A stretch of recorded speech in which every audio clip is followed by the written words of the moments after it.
मोदी की रैली को अब तक इजाजत न मिलने की वजह से बीजेपी ने साफ तौर पर प्रेस कॉन्फ्रेंस करके बताया कि कल सुबह से बीजेपी का बीएचयू के सामने लंका गेट पर धरना होगा।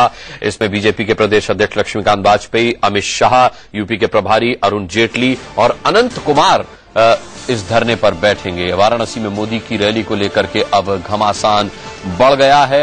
न गंगा पूजन की इजाजत मिली है और न बेनियाबाग में रैली की इजाजत मिली है। राशिद मेरे सहयोगी इस खबर पर और ज्यादा अपडेट के साथ मौजूद हैं।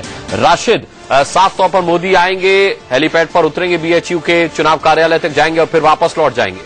जी हाँ, देखिए, बनारस जो है इस वक्त देश का सबसे बड़ा पॉलिटिकल रडार बन गया है और इस पॉलिटिकल रडार को इनकैश किस तरह से करना है ये बीजेपी अच्छी तरीके से जानती है। ये नरेंद्र मोदी अच्छी तरह से जानते हैं, लक्ष्मीकांत वाजपेयी जानते हैं, अमित शाह जानते हैं, अरुण जेटली जानते हैं और इसी हिसाब से स्ट्रैटेजी भी बनी है कि 12 मई के पहले जिस तरह से भी चाहे साम दाम दंड भेद, चाहे बिल्कुल हेड ऑन कॉलिजन ही क्यों न करना पड़े, क्योंकि आखिरी चरण है, आखिरी चरण में अपना सब कुछ दांव पर लगा देना है। और उत्तर प्रदेश के बारे में तो वैसे भी कहा जाता है अनुराग कि 7 RCR का जो असल गलियारा है यहीं से होकर के निकलता है और इसीलिए इस बार ये कह दिया गया है कि बीएचयू के हेलीपैड पर नरेंद्र मोदी उतरेंगे, यहां से जाकर के वो धरना देंगे, धरने के जरिए इंडिकेशन दिया जाएगा। और देखिए, हिंदुस्तान में एक चीज बड़ी खास है अनुराग, और वो है टोकनिज्म या सिंबोलिज्म की जो राजनीति होती है।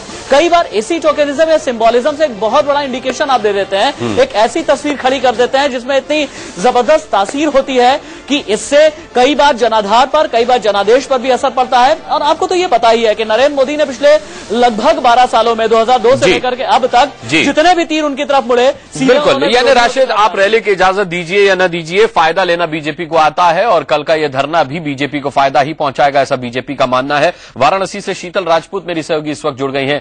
शीतल, ये रिटर्निंग ऑफिसर पर पूरा गुस्सा निकाल रहे थे अरुण जेटली, ये मामला क्या था? पहले इजाजत नहीं मिली, फिर 4:30 के करीब ये खबर आई कि इजाजत दे दी गई, अब फिर ये खबर है कि इजाजत नहीं मिली, ये पूरा मामला क्या है?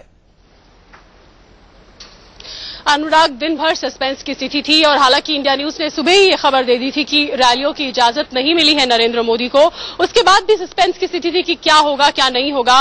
और अब हमने देखा प्रेस कॉन्फ्रेंस में किस तरह से बीजेपी का गुस्सा, उबाल जो था वो सारा निकला। अरुण जेटली को आपने सुना, जिनका ये साफ कहना था कि हमने 3 चिट्ठियां लिखी, हमें बेनियाबाग मैदान में रैली की इजाजत चाहिए थी, उससे पहले रूरल एरिया में रैली करनी थी और गंगा आरती की हमें इजाजत चाहिए थी, लेकिन बिना किसी मतलब के छोटे छोटे इश्यूज लेकर, फ्रिवलस इश्यूज के ऊपर उन्होंने रैलियों की इजाजत देने से मना कर दिया।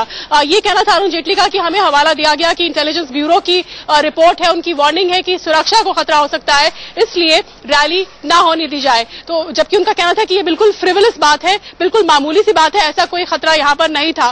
फिर उनका कहना था कि जो रिटर्निंग ऑफिसर है, जो डीएम है, वो किसी तरह से किसी कारण से प्रेरित है और वो नहीं चाह रहे कि ये हो और उन्होंने चुनाव आयोग से इसकी शिकायत भी की है कि डीएम को यहां से हटाया जाए, क्योंकि जानबूझकर ये व्यवधान डालने की कोशिश की गई है। और अब हम जानते हैं, हमने प्रेस कॉन्फ्रेंस में सुना कि कल बीजेपी एक धरना करने जा रही है बीएचयू गेट पर वाराणसी के लंका इलाके में, जिसमें खुद अरुण जेटली शामिल होंगे, अमित शाह होंगे। और चलिए शीतल और राशिद, खबर पर नजर बनाए रखिएगा, आगे भी हम आपसे अपडेट लेते रहेंगे। फिलहाल एक छोटा सा ब्रेक ले रहे हैं, बहुत जल्द लौटते हैं वापस।